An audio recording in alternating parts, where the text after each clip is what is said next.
Good morning to all of those tuning in. This is the Rubber Lemon, and today we're back to playing South Scrimshaw. So, last time we tackled chapter 1 and 2. This time we're going to be tackling chapter 3 and 4, hopefully. I can't imagine it being too much longer. But, cross your fingers. Anyways, let's get right into it. I guess we can just load. Chapter 3, Departing.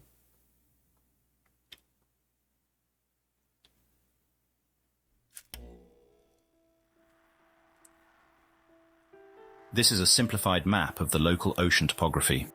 The deep blue represents a fault line, the planetary scar where two tectonic plates meet.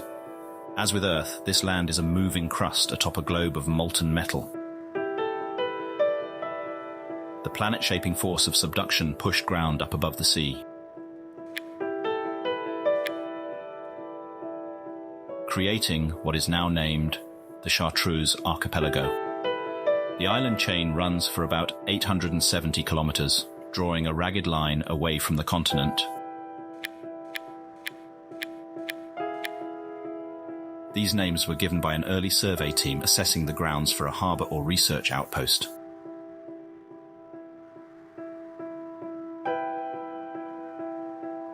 The body of water created between the Scrimshaw Islands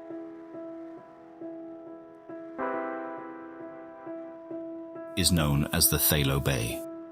The large inlet is exactly what a Brillo Whale breeding ground requires. Okay, let's check this out.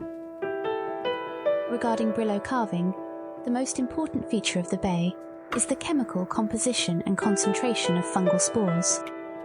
Hold on, give me one sec.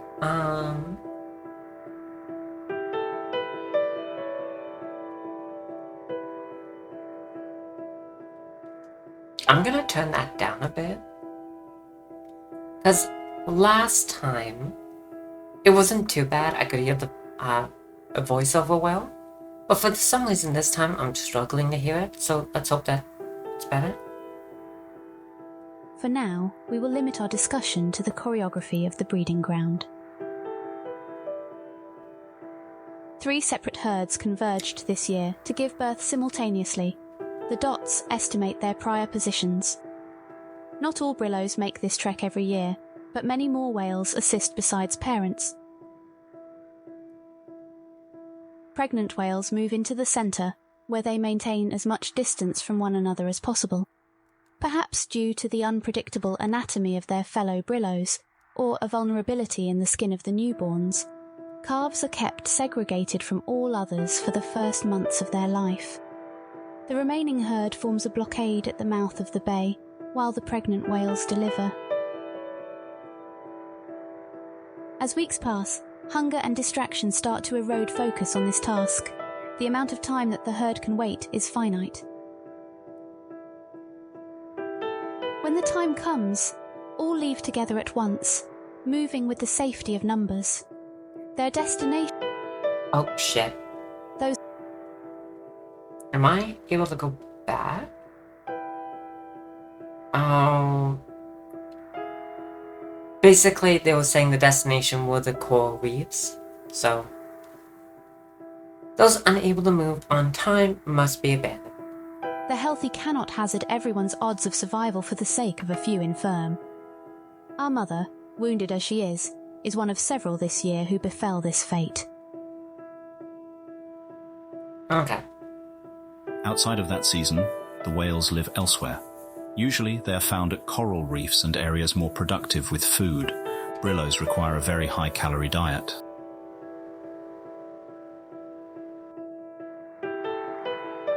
We now find our whales here, at the border to the Great Vathis Ocean. It is a bright day in early autumn. An unseasonable cold front chills the air.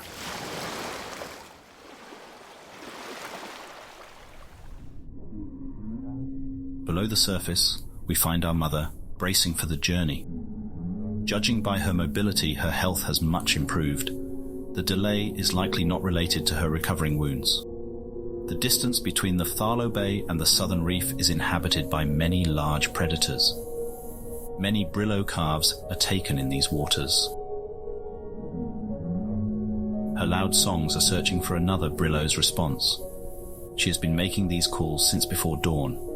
She does not want to make this journey alone.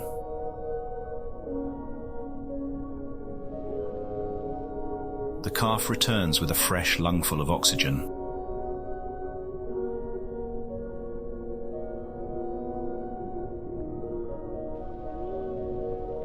And quickly retreats back to the bramble under his mother. For once, he does not need to be told to stay close.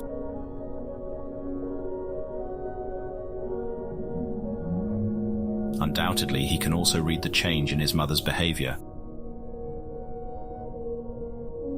And the unfamiliar place ahead is deeper and colder. Faintly at first, a new sound reaches them. His mother startles. They both listen. It's another whale. Wonderful. A Brillo whale, and it is getting nearer. Hey, friend. Our mother booms a reply back.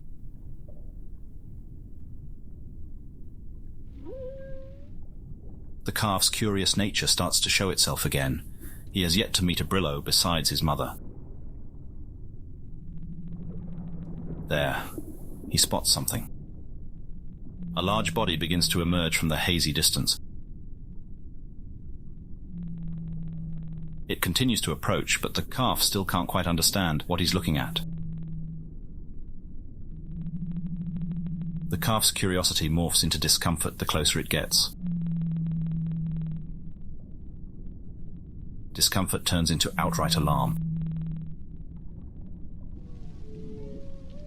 He pleads to his mother in distress.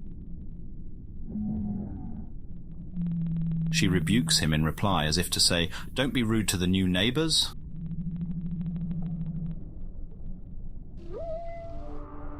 One cannot blame him for his confusion. Whoa. This Brillo whale's appearance was shaped to be deceptive. Oh.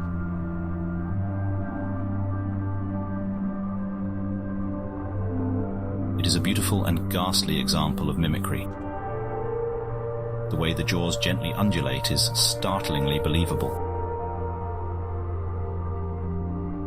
The grim exterior is the work of an important symbiotic partner.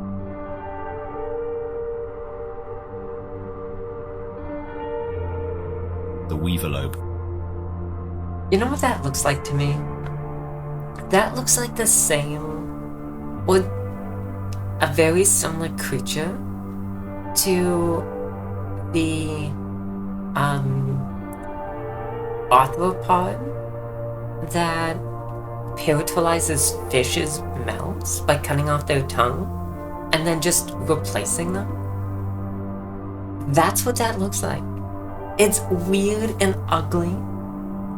These prodigious builders turn their colonies into terrifying scarecrows by spinning and sculpting ossamer. Ossamer? Ossamer is a long-chain polymer found in great abundance here. It is totally novel to our researchers. So a long-chain polymer is technically a plastic? If I remember correctly. It's been a while since I took chemistry though, so don't quote me on that. When soft, it is similar in texture to a neoprene diving suit. Through a curing process, it can be hardened to various levels. In its stiffest state, it resembles the chitin shell of a beetle. Fascinating. A second documentary team is currently compiling all of the latest discoveries. Do tell me more.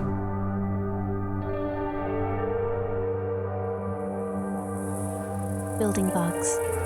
This multi-part series will focus exclusively on the insect world, which sees far more divergent evolution from Earth species than vertebrates. The title refers both to insects that build habitats and the evolutionary forces which likely constructed such insects. Oh, is that it? Oh, I was actually kind of hoping for more. But okay. Also, that's very, very tiny. That's, if I remember correctly, that's nanometers? So this is very, very tiny. Until then, we hope our simple introduction to this material suffices. Okay. Water is channeled through the layered... Shit, sorry. I gotta stop touching my mouse. Water is channeled through the layered construction, swelling and emptying various pockets, creating animal-like locomotion. Yeah, I am sorry about that. It's just... You know, sometimes when your fingers twitch, my mouse is just sensitive enough that when it twitches, it can, like, pick up. It's kind of really fucking annoying.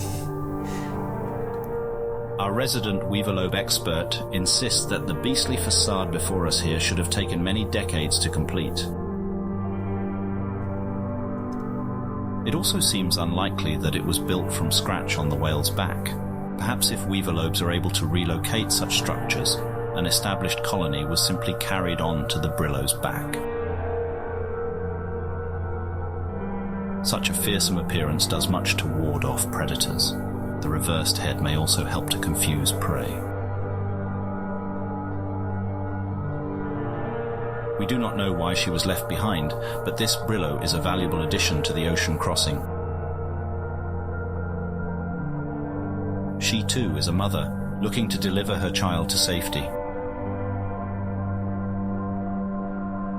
It seems that all Brillo calves are quite shy around new acquaintances. Our calf growls to himself. Scoldings are unlikely to budge his unwelcoming attitude, nor will the surprise of additional friends. The calf was so distracted by what was in front of him that he failed to notice what was swimming up from behind. Okay, before we move on, so there is, if I'm correct, there is an ingrained mechanism in animals to recognize basically any threats, and some animals have a little bit more specific recognition to specific animals. So I wonder if that might be what's happening with the calf, and with the mother they can at least tell the difference due to maybe various factors. I'm not sure, but anyways, let's continue. She's something like a faceless stone golem. The exterior is more bizarre than menacing. The hell? It might serve as some kind of armor, but our crew is at a loss to describe it on first sight. Like our Brillo mother, this whale may also have some kind of internal injury. She is only able to produce short, abrupt honks instead of complex songs. Honk, honk. She is also a mother. Regardless of what benefit her exterior provides, her presence alone will help contribute to a safe crossing. Flanked by these strangers, our calf seems very disturbed. New experiences may be uncomfortable now, but they will lead him to understand the Brillo way. So,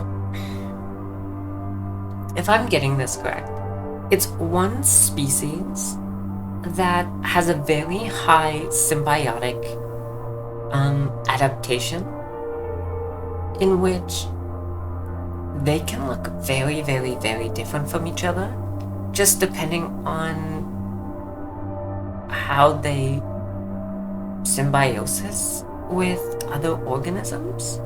Is that what I'm understanding? Because if so, that is quite fascinating in and of itself. Huh.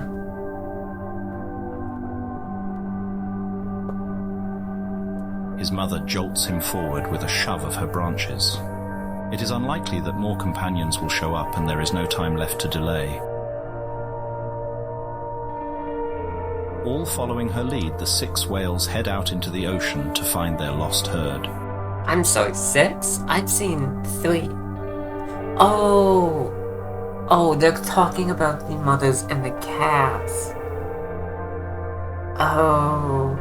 Okay, that makes sense. Never mind, I'm an idiot.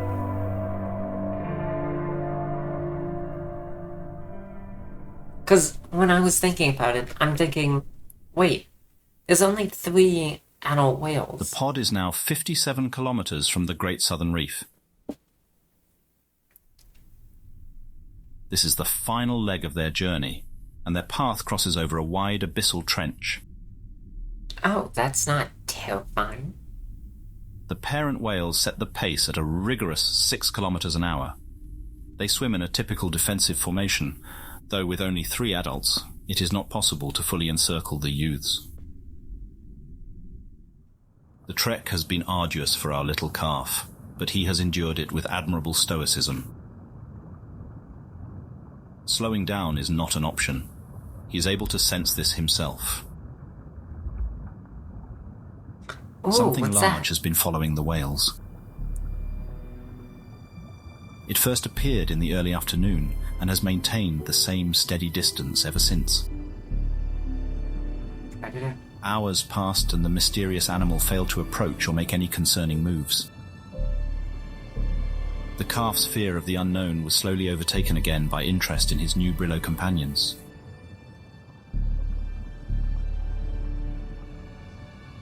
The stony-skinned mother whale and her calf now swim to his left flank.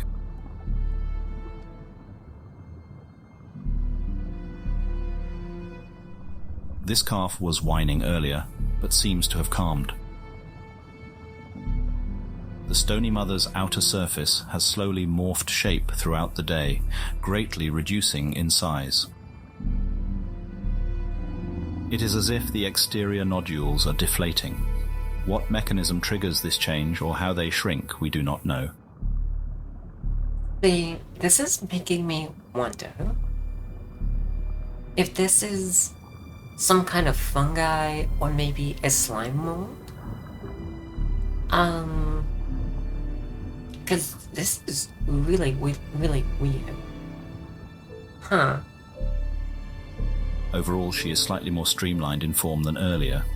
Perhaps she can intentionally contract her shell for extra mobility.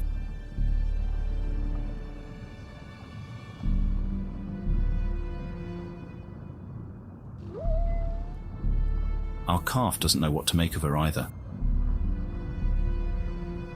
Below him swim the mimic mother whale and her calf, along with one of our semi-autonomous light drones. Interesting.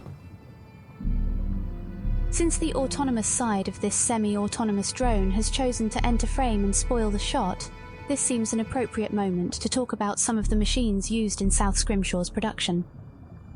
I'm actually kind of more curious about that more, but okay. Almost all of our remote-operated vehicles, ROVs, are surplus from the Pacification War. I'm sorry, what? When the self-appointed International Coalition declared Earth's intention to globally adopt the doctrine of resistance, they provoked the construction of a war drone fleet. An army of multi-purpose and single-purpose robots was fabricated in less than 5 days. That's actually really impressive. Due to the brevity of the conflict, limited mostly between Earth factions, and the eventual unconditional capitulation offered, almost none of these war machines saw deployment. Today, all can agree that avoiding a protracted land invasion or an apocalyptic scenario such as kinetic bombardment was a necessity. Yeah. Today, these robots represent progress and optimism instead of death and coercion. Their strike platforms decommissioned and AI reprogrammed, they are now tools of education and discovery. This declassified schematic illustrates just one of the wonderful drones at our disposal.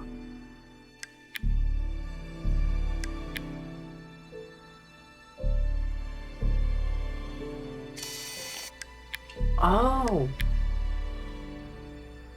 Oh, that's cool. Engine. Drivetrain. Water intake. Impeller. Fixed diffuser vanes. Oh, okay, so how I'm understanding this is the engine basically rotates the shaft, which rotates a propeller, and basically it's pulling water in from underneath it to shoot it behind it. That's actually not a bad design. Kind of clever.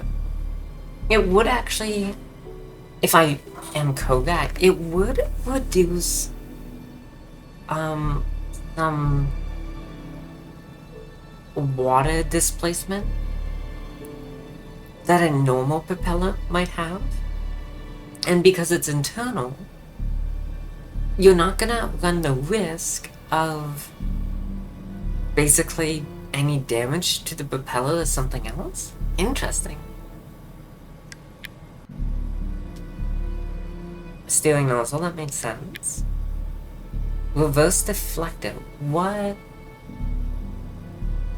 Okay. I'm not sure what the deflectors do, to be honest.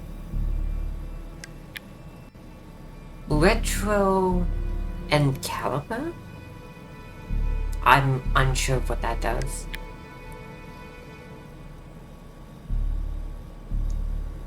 Capative,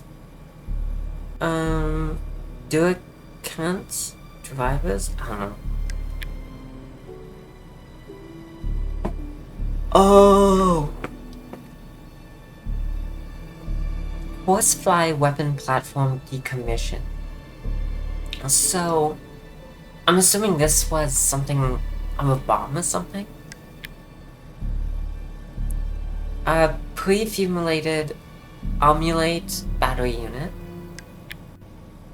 Seawater cooling system. Ballast tank connection. Oh, so this thing gives out a bit of heat. It might not be anything major, but it could be subtle enough to actually set off some animals, which is interesting. Central AI Control Unit. We thank the Kronos 7 leadership for their continued logistical support of our project. I mean, thanks for telling me, it's kinda cool. Now, can I learn about this shrew-looking creature? Swimming upside down is the most uncomfortable spot for a Brillo, and the mimic mother refused to take her turn until minutes ago. Her stubbornness may not be entirely unreasonable. While upside down, her disguise as a wide-jawed monster appears to fall apart. The illusion of a toothy beast is currently broken. Oh. Our calf gets a reassuring hum from his mother. This always seems to quell his unease. He is safe within her nest of thorns. He must focus on swimming. But it's hard to ignore that ominous thing in the distance. This is a penumbra shark. It is the fastest marine animal on the planet. I was gonna say, it kinda looks like a barracuda, which is a predator. But then again, it might not look too familiar as a barracuda. It's just like the first thing that popped in my mind. For the penumbra, 6 kilometers an hour is a leisurely pace. It could comfortably stalk the whales days on end. An apex hunter, patient with experience, it will preserve all possible energy for an opportune strike. Very much like a sailfish, penumbra sharks have a large dorsal fin along their back. This is kept retracted until the moment of attack. With several flicks of the tail, it vanishes from sight. Uh-oh. Panic overtakes the whales and the defensive formation immediately breaks apart. They should be tightening it. Our calf looks down. The mimic mother has abandoned her post.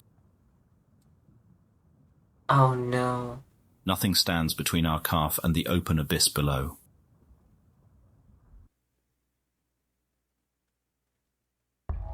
The fight or flight reaction is as intense as it is instantaneous. A full threat alarm floods from the hypothalamus, shooting through every nerve and chemical pathway. Adrenaline pumps into the blood. The perception of time dilates. Details of the world suddenly stand out with vivid intensity. Even in this low light, 2 rows of white teeth are searingly clear. The calf finds his own fins now move in slow motion too. Seawater suddenly feels solid, suspending him in place. Trapped in harm's way, he can only watch the events unfold, until a tremble runs through the thorns surrounding him. The mother's branches are held under tension and can be released with the force of a catapult. She flexes. Cords snap. And in an instant the calf is swaddled in protective barbs and makeshift spears. The shark senses the change and shifts the attack direction to the stone mother's calf, who is exposed and helpless. Our calf momentarily loses consciousness, but the barbed vines around him act as a net. His mother whisks him away with her. As our calf comes to again, he finds an awful scent filling the water. Oh no. So what the fuck happened? I'm guessing there's more to it than just the mimicry falling apart.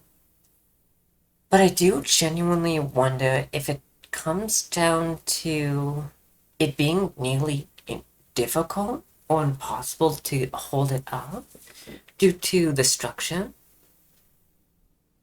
That's my guess. But damn. That's one cap down.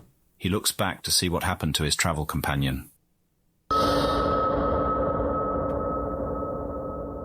sight horrifies.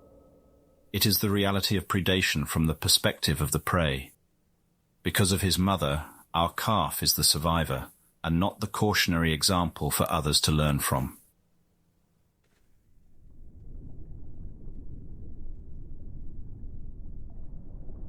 Less than 20 kilometers remain until the reef and the safety of their Brillo herd. The mimic mother races ahead, leaving the weaker whales to their fate. Damn, that's brutal. The stone mother lags behind. Her movements are confused. She is still in a state of shock over the death of her child. Our calf struggles to follow. It is much harder to swim outside of a larger whale's slipstream. And his mother is falling far behind again. He races back to be by her side. The calf has been running ahead of her sight and then returning. The back and forth seem to coax his mother a little further each time. But now her strength has failed. Oh no.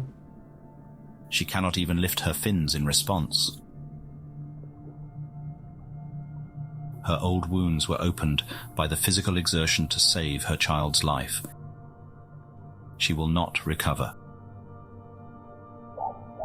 He whistles the familiar call to play. There is no more response. She has finally slipped from consciousness. She cannot remain with her calf any longer. He continues to press for a reaction. Desperation compounds the grief. At this age, calves are completely dependent on a mother's milk and protection. With nowhere to go, the calf remains at her side. The research team witnesses the mother's final pulses of electrical activity fade and extinguish.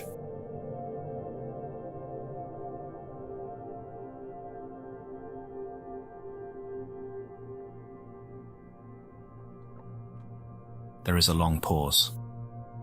Two researchers start a heated discussion on the ethics of intervention. But before any consensus is reached, the argument is interrupted by a low rumble over the hydrophone. The stone mother never left the area. She watches our calf from a distance.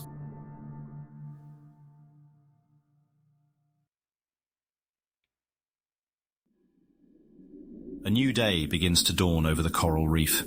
Brillo whales start to stir from slumber. I'm not gonna lie, that was fucking depressing. God, that's one calf that got by a predator, and then the other one, in saving her calf, basically opened a wound, and I'm also guessing the previous wound punctured her organs, causing sepsis. God, that's fucking brutal and depressing. Together, the stone mother and our calf have arrived safely. Though physically and emotionally depleted, neither has found any sleep. The calf gorges on milk, famished from the previous day's ordeal. This adoption in the wild may be extraordinary to witness happen, but acts of apparent generosity have not been an uncommon sight to anyone following this intensely social species. Yeah, because the thing is, a lot of social species tend to take care of each other. So, something like this in a lot of social species is not rare. It's actually quite common. But it also depends on the species, too. The stone mother's exterior appears to now be fully deflated. We can see a more familiar shape underneath. It's the outline of a young female whale, quite small in size for an adult specimen. She has saved our calf from certain death. Perhaps our calf is helping her continue on too. The young whale finally slumbers. It is good that he takes the moment to recover while he can. He will need the rest. In the morning, he will awaken to an overwhelming New world. Oh, man.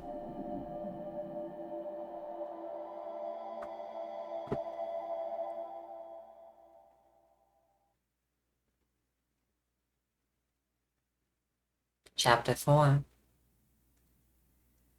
Patterns. The miracle of Brillos is not that other creatures can live inside the whales. This sort of arrangement is not uncommon. You, the viewing audience, have countless residents inside your own body. Oh yeah, that goes from bacteria, fungi, amoebas, viruses, technically parasites that are more symbiotic in a lot of cases. It's weird. An adult human is composed of approximately 30 trillion cells. An estimated additional 39 trillion microbial cells, bacteria, viruses and fungi live on and in the average person's body. Well, they're not including like a lot of things in that too, because on your face there's an arachnid-like species. It is an arachnid actually, but it is very, very small and eats like the oil and dead cells of your skin. And they just live on your skin. It's not an issue. So there's a lot of multicellular organisms too that they're not taking into account. Medical science has long understood the importance of the microorganisms within us and the role they play in good health. Interplanetary travel has elevated this research to the forefront of medicine. Alien atmospheres are a soup of microorganisms that Earth-raised animals have never encountered before. To the globe-hopping human, the radical change of biome is first felt in the gut.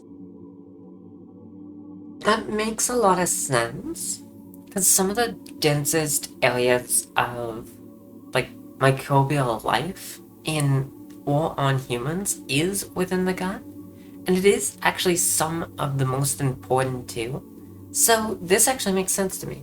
Known as planetary dysbiosis, arrival sickness, or simply the drags, all off-world-born humans experience an immobilizing nausea soon after entering the new atmosphere. Even with the year-long acclimation program one undergoes in low orbit, the drags cannot be eliminated.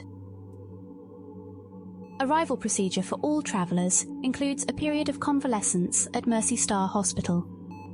Dysbiosis symptoms last anywhere from 14 days to 6 weeks. The worst documented cases persisted for over a year and required intensive care. Pictured, limnologist and ranger first class Maria Ukichiro. Her 25-day recovery is documented as routine. See, the weird thing to me is, if it's a gut microbial issue, or that's like the main issue, why not basically have a, I guess, microbial, I don't want to say enhancement or replacement, but like something to diversify the gut microbiome? Wouldn't that solve the issue? In a message to Kronos Earth Branch cadets, RFC Ukichiro warns, "The initial headaches are too intense to get up and go to the bathroom. In the beginning, you'll mostly suffer on a bedpan. When food isn't coming up or out, you're forcing down a prescribed diet heavy in probiotics." That makes sense, I guess, but you also have to realize that, like, probiotics only do so much. And not just that, but I'm pretty sure most probiotics that we digest are one or two, maybe a handful of bacteria species, when we need way, way more than that. And on top of that, having a diverse, healthy diet is actually probably best for your microbiome.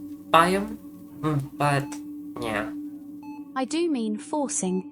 The doctors require you to eat certain amounts every day, no matter how nauseated it makes you. Don't think that the kind nurses will let you skip meals either. Your spoon or their tube. Only thing you get to decide. The cuisine here is dominated by fermented and preserved foods. You can blame the past shortage of home refrigeration, state of the grid, whatever. Actually, that's actually very smart, and I don't think this is intended, but fermented and preserved foods, well, mostly fermented, or actually a lot of the fermented foods is really, really good for our gut biome, and I don't remember why. Yeah, I don't know. Preserved foods are kind of on the fence on whether they're good for you. It's more how they're preserved and what you're eating, I guess. Because pickles in small amounts, yeah, that's good for your stomach microbiome, but other preserved foods have way too much salt and sugar in them. That's not good for you. So it's kind of like, eh. Point is, when you inevitably smell yogurt or sauerkraut later, you'll feel violently ill and want to die. Oh, I hate sauerkraut. Yogurt! I am down. Give me vanilla yogurt, some granola, and, you know, I will admit, sometimes berries, it depends. It's a mood thing. Yeah, I'm down. I'll do it. But I'm very picky. I want high-fat Greek yogurt. I don't know what it is. I don't like that other yogurt. It's too thin, and it's a weird texture. And then, I don't know, it's just, if it doesn't have enough fat, there's not enough flavor, and I just don't want to eat it. I'm not gonna lie, I'm kind of picky when it comes to food. I can't help it.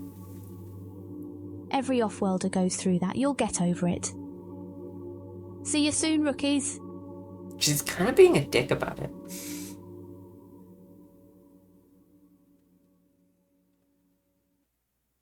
The miracle of Brillo whales is their ability to pick and choose their occupants. Our whale will now begin this process of selection. Providing a backdrop for the next chapter is another amazing marine animal whose colourful anatomy can construct whole ecosystems.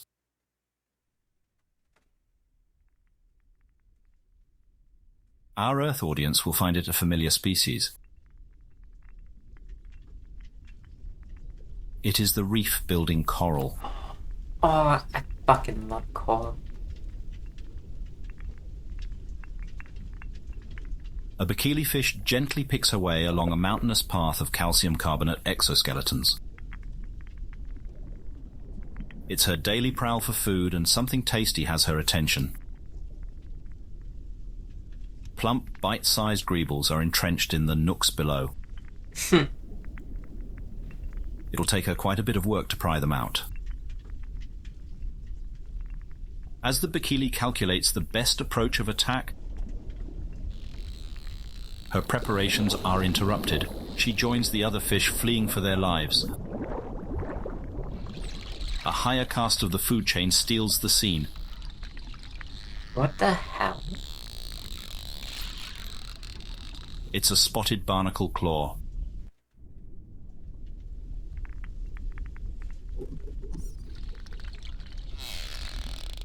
Oh, look at those things! One powerful yank extracts the entire colony hiding below. They look like water bears or tardigrades, as they're called. But they are such, like, these little fuckers are such dicks. Like, if you're going to die, don't bring everyone else with you.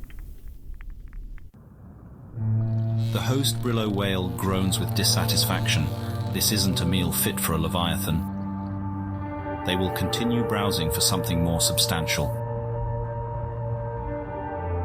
Our whale watches the drama unfold from a safe distance, somewhat perplexed.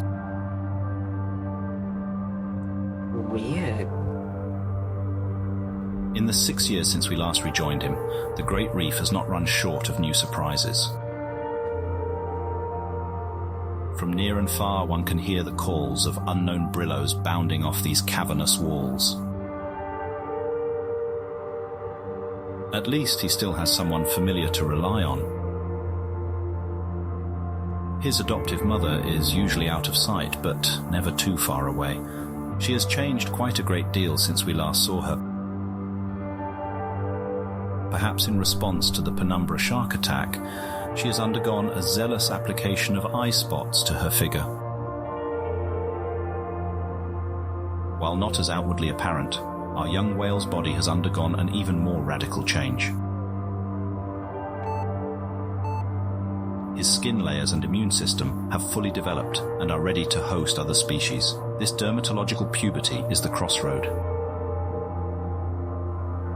He must decide what sort of Brillo he will become. Oh, are they gonna be giving us like a generalized list? I'd be very curious what the subtypes would be. How does a young whale make such a crucial decision? The choices are overwhelming, the combinations are infinite, and mistakes are fatal. One way to ensure future success is to replicate past success. Brillo youths find a welcoming adult and attempt to fashion themselves in their likeness. The older whale assists with offerings of seeds, eggs, larvae, and other materials needed to begin the garden. The younger whale remains close for the years after, learning new behavior from the adult.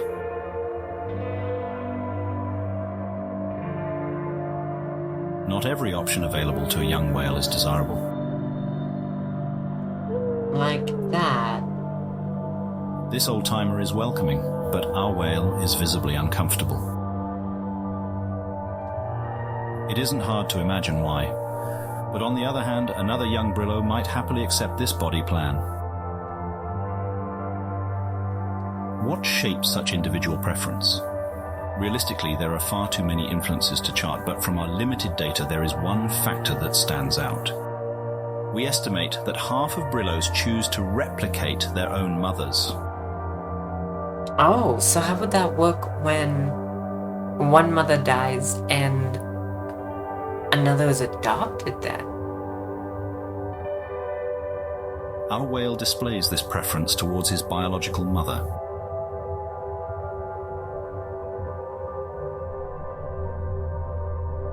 These ribbon plants are the same variety she once wore. Our calf returns here every day. But it is no use. This Brillo whale is deceased. Nothing but a cleaned skeleton remains beneath the foliage. Almost nothing. Our optics technician noticed a strange blip while alternating camera modes. Zooming in and switching to infrared, show an ordinary thermal image. As expected, the plants are close to the ambient ocean temperature. But after several seconds, the intermittent blinking resumes. This is an older model IR strobe, typically worn attached to the helmet or vest for identification in emergency situations. Upon retrieving the device and referencing the serial number, we can confirm this deceased whale was the first Brillo ever encountered by humans. Oh shit! The story dates back to the early days of Outpost Zeta's construction. Imagine that you're studying or doing a study and you find the first specimen ever studied just by chance. That would be amazing. A fishing boat captain ignored an ominous weather forecast and went to sea collecting crab traps. Conditions deteriorated faster than his optimistic assumptions. The boat was smashed by a wave while returning to harbour. In the aftermath, 2 deckhands were found missing. Lodestar 1, a heavy aerial command ship able to withstand the violent winds, took off from Vajrapani Airport to begin the search. I'm actually surprised they searched at all in that weather. A lot of times they don't until it clears up. Scanning the roiling wave below, aided by GPS tracker and IR beacons, the 2 shipmates were located. They were together and clinging for their lives to some unidentified debris. Which is gonna be one of the Brillo whales. The airplane circled in the turbulent sky above, tracking the men until a rescue helicopter could arrive. After further storm-related delays, RRH 307 Kingfisher launched, flying low to keep beneath the still formidable clouds. The following are archive recordings from that day. 307 Kingfisher. Samantha Anders. Okay, so this is Lodestar Tech Sergeant Samantha Anders. Go. And this is Kingfisher Pilot Lieutenant Commander Felix Mikolaj. I hate that name. 307 Kingfisher. We've updated your arrival coordinates. Confirm you've received. Solid copy, Lodestar. Received. Briefing said our guys were hiding in a cave. Is there a PIW? Negative. Survivors are inside some kind of raft. It's the raft that's now moving. Roger.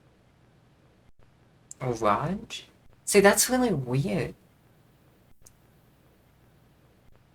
Huh. Okay, got eyes on it now. Visual on the survivor, Captain. Altitude. Altitude. I see him. Gonna bring it close as I can. Our guy won't be swimming far with these waves. Altitude. Altitude. Copy that. Almost directly over him. Forward 15 feet. Hold. Holding. Rescue diver's checklist complete. Sending him down. He's in. Video link is live. Heads up, Kingfisher. A couple big waves are headed your way. About 20 seconds. Copy. I think he'll make it to the raft before the swell hits. 10 seconds. Almost seems like the raft is moving towards him. What the fuck? That would be terrifying, to be fair. But you also have to remember,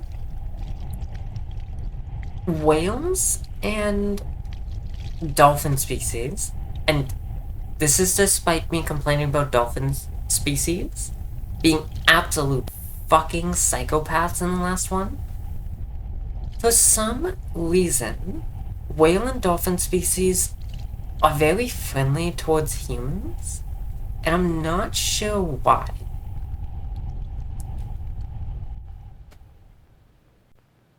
Kingfisher? What's your status, Kingfisher? Respond. Yeah, everyone's all alive for now.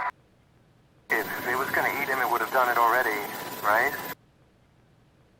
Yeah. Let's get them in the chopper before we find out. There's another one. Great. Lodestar, any thoughts? Don't get caught. Felix, I don't think there's any protocol for this in the handbook. Two things. A, don't piss them off. And B, don't startle them.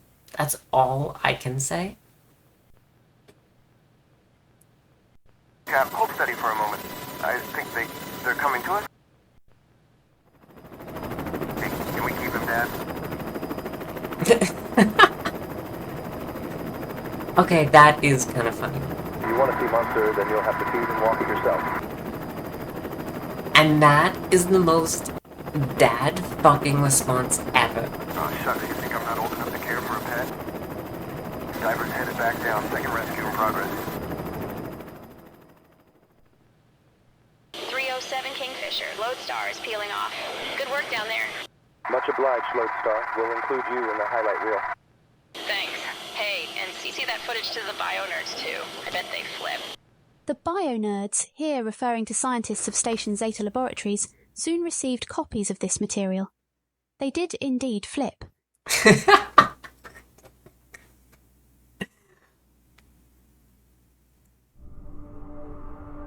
Damn. It is kinda weird seeing a whale with such history just have been long since passed away. It's kind of weird, you know?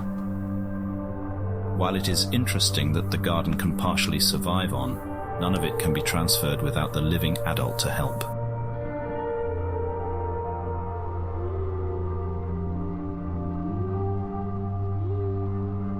Our whale must find comfort in the familiar scent and touch. However, time spent on what he cannot have is time wasted. Waiting too long to start a garden could bring other health complications. He will have to move on. Our whale goes on a search for another plant-based Brillo. For reasons unknown, such Brillos are conspicuously absent this season. It seems as if anything... Oh, sorry. Anything resembling his mother has migrated elsewhere. One single exception is discovered. See, I'm more curious on why health complications arise if they don't create a symbiotic relationship. That is curious to me. And he is a spectacular example of aquatic foliage. The shaggy coat is as full and beautiful as the late mother's. Holy fuck. Motherfucker's more plant than animal. But not all Brillos are welcoming. Day after day, he tries to draw the adult into play, and day after day receives the cold shoulder. The adult flatly refuses to acknowledge his existence. This male has tunnel vision on the single purpose of mating. Babysitting is not on the agenda. We watch an attempt to woo a female fail pitifully. She is clearly put off by his little sidekick, Ooh. tugging roughly on his leaves.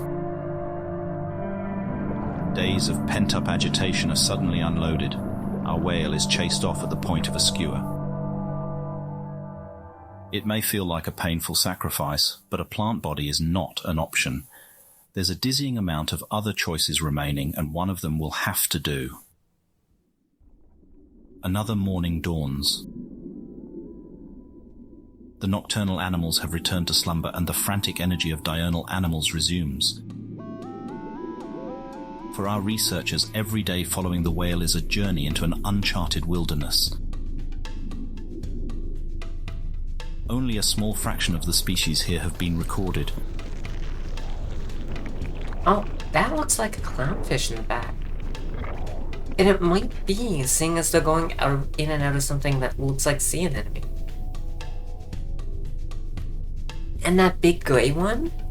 I might be mistaken, but it kind of looks like a enkylolanth? Or enkylolanth? I don't know how to pronounce it, but basically a fish that we thought was extinct and then found it. That kind of looks like what that is. And there is so much inexplicable behavior to document. What the fuck is this?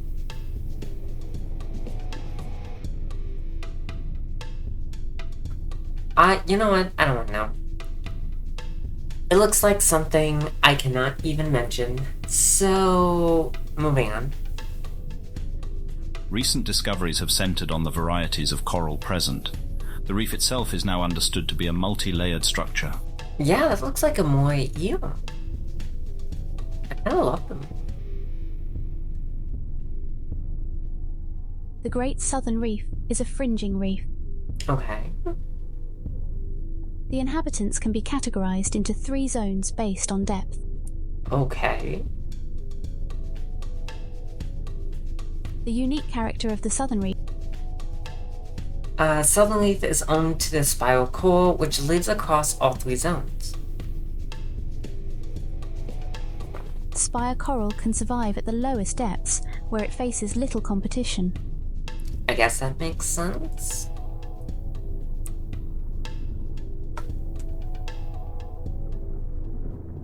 Once fixed to solid ground, spire coral stack atop one another, upwards towards the sunlight that will fuel more productive respiration. Shallow water corals soon find these raised platform and perch themselves upon it.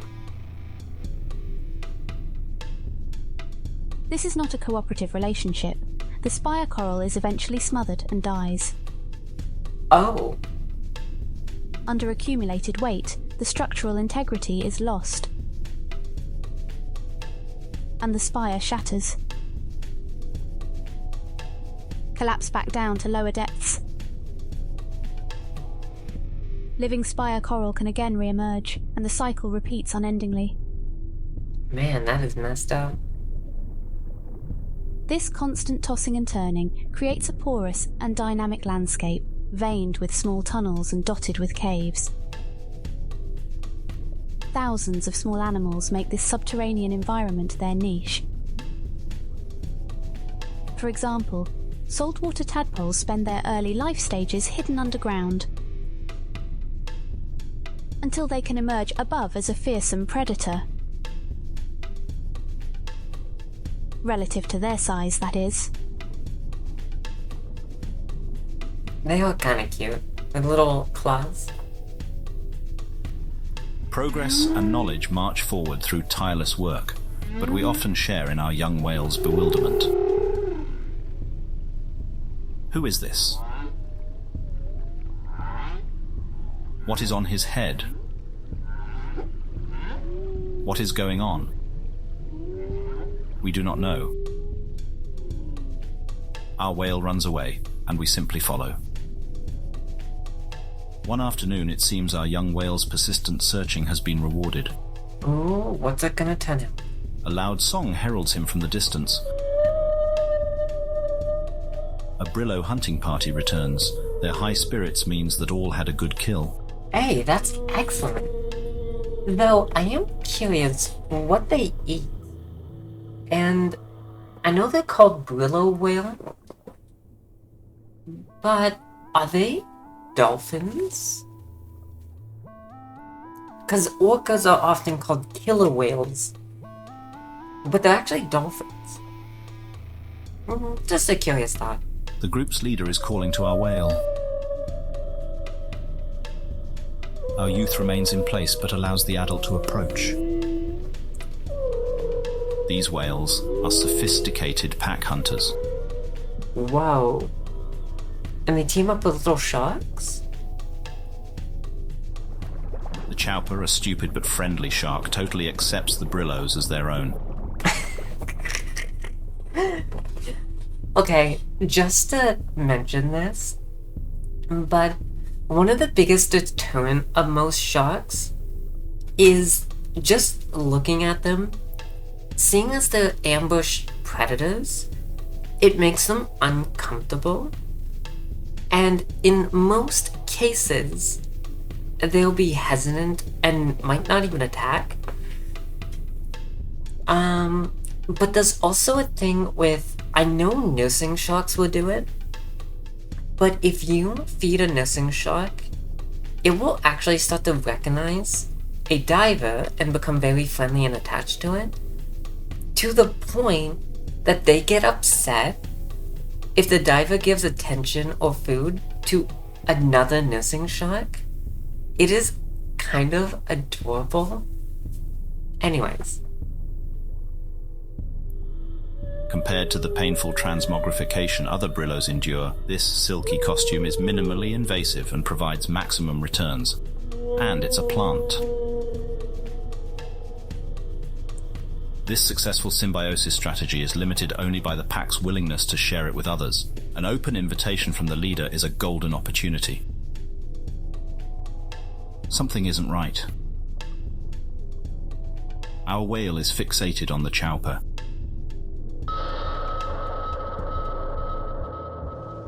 It is a tragedy that our whale seems unable to tolerate sharks of any kind. He flees. Oh, that is kind of sad. Over the weeks, we observe our subject whale becoming increasingly distressed. It is critical he suppress unpleasant feelings and adopt a symbiosis plan. A Brillo whale cannot survive unplanted.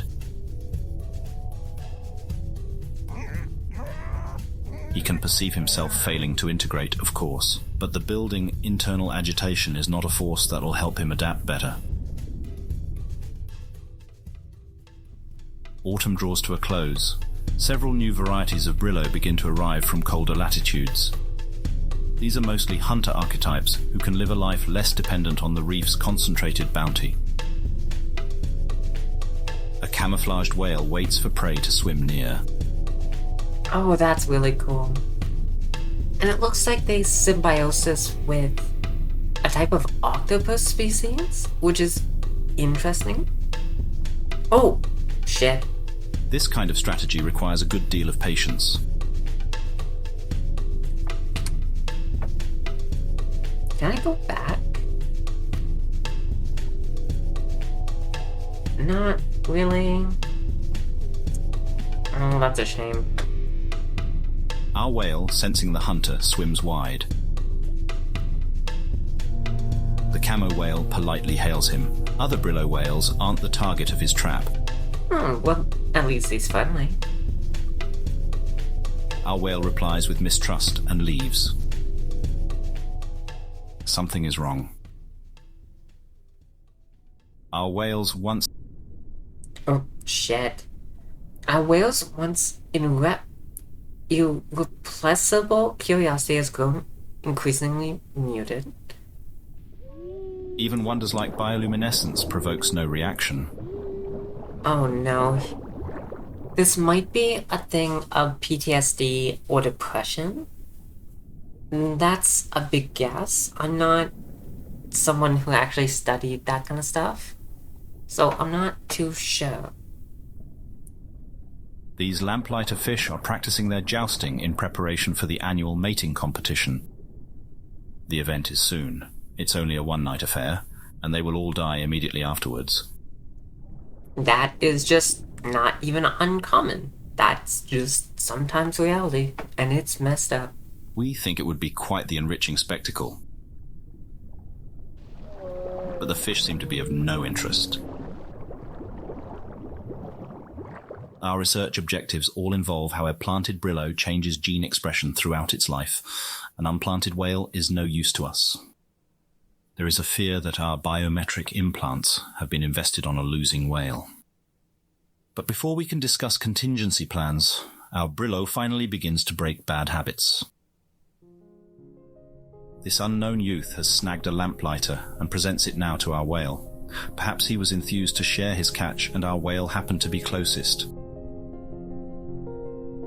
Brillo interactions can be opaque, but these two have clearly hit it off. For once, our whale does not withdraw. He is proactively engaging instead of passively responding. It's a much welcome scene, but it begs the question, what changed? What external factors could have contributed to a more outgoing posture? Did our cameras miss a life-changing event? Does this stranger seem less threatening than all the others? It is true that our whale, having been born outside the herd, has consistently lacked peer contact his own age. Young Brillos cannot transmit garden organisms between each other, so the interaction here probably feels less fraught. Oh, that looks like a nautilus. Or at least a cousin species of which? Just fascinating. Than it might with an adult, who could permanently dose him with life-altering symbiosis. We hypothesize that juvenile Brillo association is a necessary prior step to adult interaction. Regardless of how correct this assertion is, it successfully buys our study additional time. The two whales spend the rest of the day playing and are still chasing fish together when we leave them. Night falls. But our whale is not asleep. GPS coordinates show he is swimming somewhere. As his aberrant behavior is still under scrutiny, the team moves to investigate. A spotlight is aimed overboard. We discover more than just our whale. He is traveling with a pod of other youths. They all sing with curiosity at the sudden lights shining from above. We cut the power to avoid further disturbance. It's soon clear where the Brillos are headed. The first glimmers of action appear in the near distance. The night of the lamplighter fish has begun. The ocean starts to flash brilliantly as males battle for the attention of females. The weak are pierced open, spilling bioluminescence into the water. Damn, that's messed up. They either die or buck and then die. They shine with complete indifference to predators attacking. Known as predator satiation, there are simply too many to all be eaten.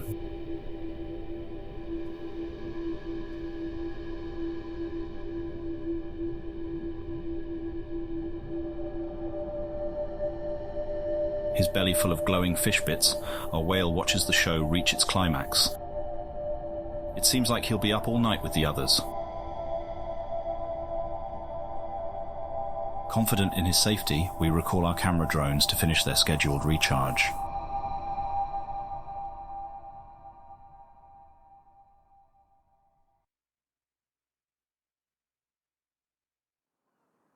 By blocking wave activity, the barrier reef creates a wide lagoon behind it. The placid water stretches for several kilometers before being overtaken by a mangrove forest. Parts are so shallow that they become exposed to air at low tide. At high tide, other areas are deep enough for a troublesome young whale to get lost in.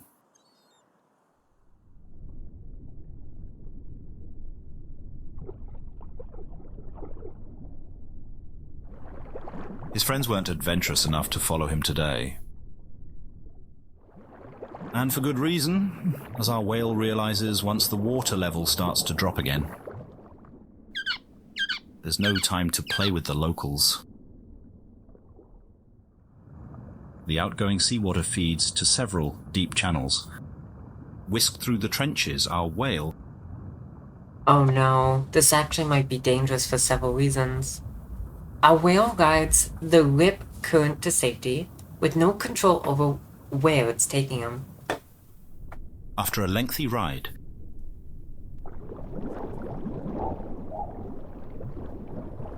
He is spat out far from where he began. This is the end of the Great Reef. Oh no. It's exposed and dangerous territory, but our whale can't help himself from having a look around. There's a sudden realization that he's being watched. Something is stirring within the cave behind him.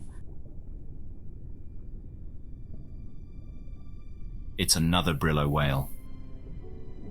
Okay. Our whale approaches, but there is no friendly greeting. This isolated loner is an exile from the herd. Banishment is reserved for excessive violence against fellow Brillos.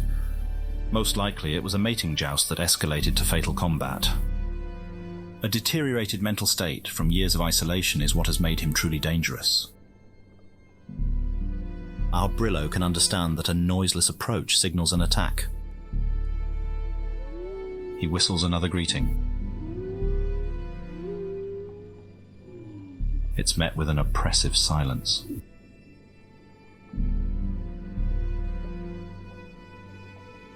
The crown of a shark's jaw attests to this whale's staggering strength. But his secret weapon lies inside the crow's nest atop his hardened armor.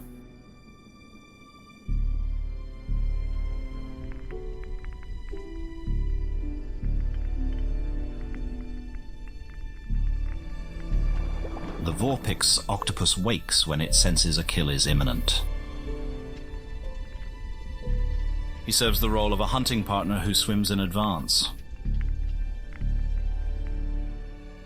Usually it latches over the eyes of prey and attacks with its serrated beak.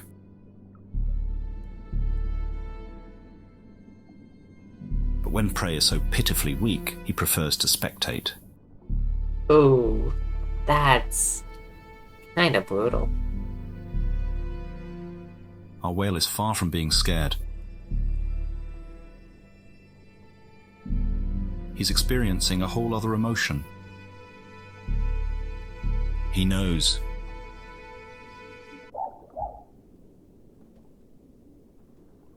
This was unexpected. Abandoning caution, the calf sings and plays like he's found a new friend.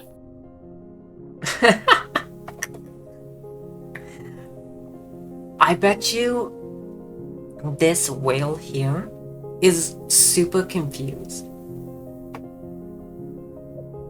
He goes in for a nuzzle and the harsh exterior cracks. How long has it been since the old-timer experienced any warmth of companionship? Maybe having a little apprentice killer won't be so bad.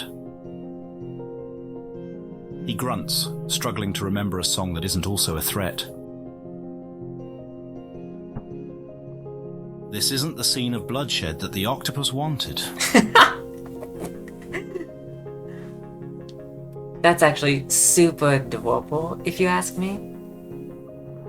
It seems he's witnessed this cycle once before, as he knows what must be done. This animal is negligibly senescent, meaning it expresses no evidence of biological aging. Damn. It's one of the only long-lived cephalopods that has not been culled.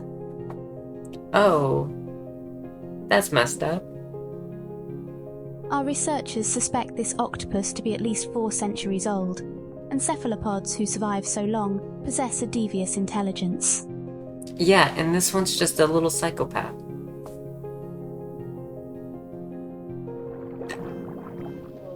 The Vorpix presents our whale with a living piece of the armor plating.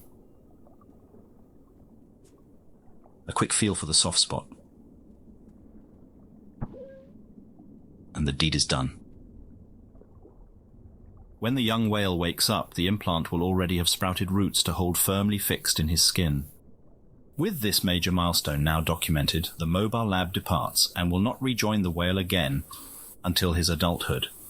Implants will continue to transmit information about his physical development for a 20-year remote observation period. This also ends the documentary team's access to the whale and concludes the first phase of our project. For us, raw data is far less compelling than first-hand observation of his body being reconstructed. 20 years is a long time for impatient humans to wait. When we do meet our whale again, it is hard to guess now what we might find. All the changes he experiences over 2 decades will be witnessed in a single moment.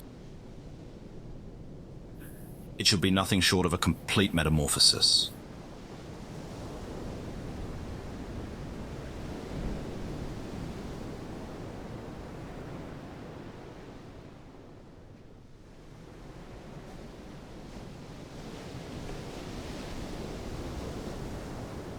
And is that it?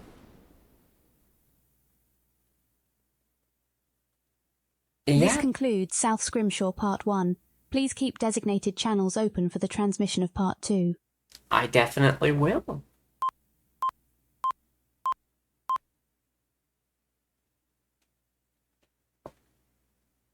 It would kind of be funny if they genuinely made you wait 20 years between both visual novels.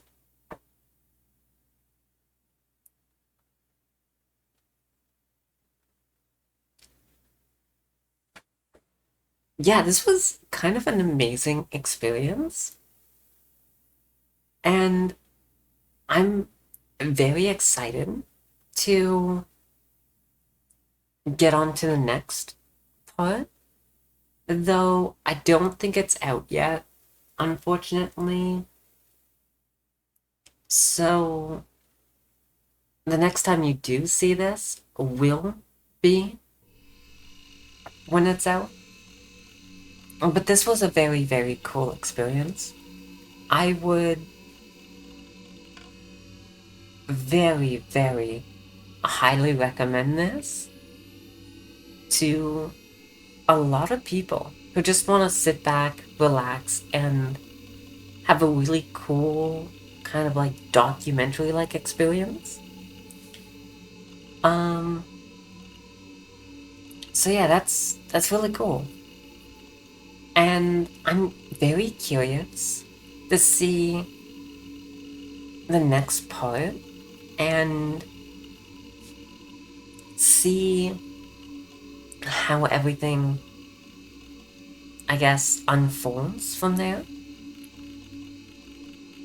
Seeing as the type of whale that he is taking after only has one cephalopod, it does seem like the cephalopod transfers upon death, or at least technically brings a part death to the whale it originally inhabits. But it is kind of funny that the cephalopod is a little psychopath that wants to see bloodshed and kind of gets disappointed when it can't. And that is really cute, to be honest. But yeah, no, this is really cool experience. Like, god damn, this was like a 2-hour experience, maybe 2.5 hours, something like that in total. And I still missed one of the prompts, to be fair, which I didn't notice until I click. I will say, though, however, I do wish there was a back panel. A lot of visual novels have this, where if you go forward too much, or you have it on, like, skip everything previously read, it's possible to go to the previous panel to read it, just in case. And I kind of wish this had it. If it does, then I don't know where to find it, which is kind of a shame, because there was only maybe once that, maybe twice, I would have used it. Oh well, it's what it is. Anyways, I'll be ending it there. So, thank you for tuning into the frequency. This is the Rebel Lemon signing off. So, good night and sweet nightmares.